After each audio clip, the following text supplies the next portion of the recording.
Vă puteți crea propriul desen animat.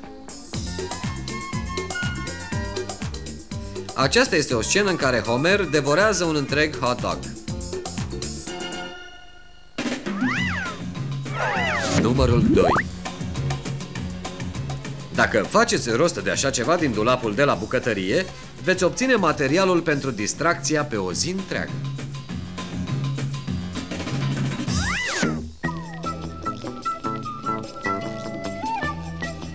Numărul 3. Pe lista modalităților de a vă amuza este să luați o linguriță înainte de culcare și una dimineața.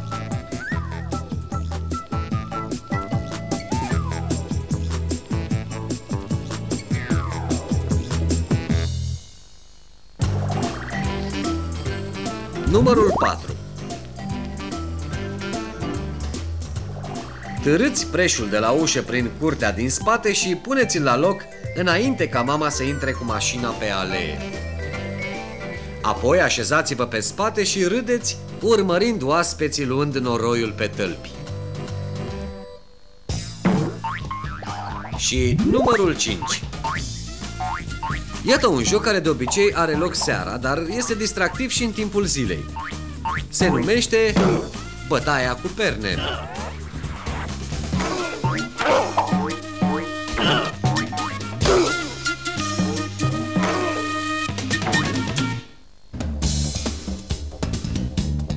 Nici nu știu de câte ori pe zi vin oamenii la mine și mă întreabă: Matt, cine mănâncă porumbul mai repede, câinii sau pisicile?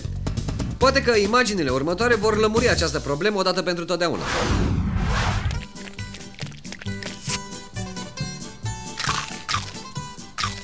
Mi se pare că amândoi se descurcă la fel de bine. Dar stați puțin, ce se întâmplă aici? Se pare că omul le dă o mână de ajutor.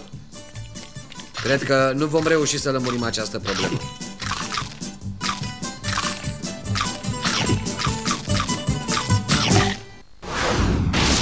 E timpul să ne luăm rămas bun, dar înainte să plecăm vreau să vă mai spun ceva. Vă rog, nu faceți munți din mușuroaie de furnici. Avem o mulțime de munți, dar se pare că începem să ducem lipsă de mușuroaie de furnici. La revedere, prieteni!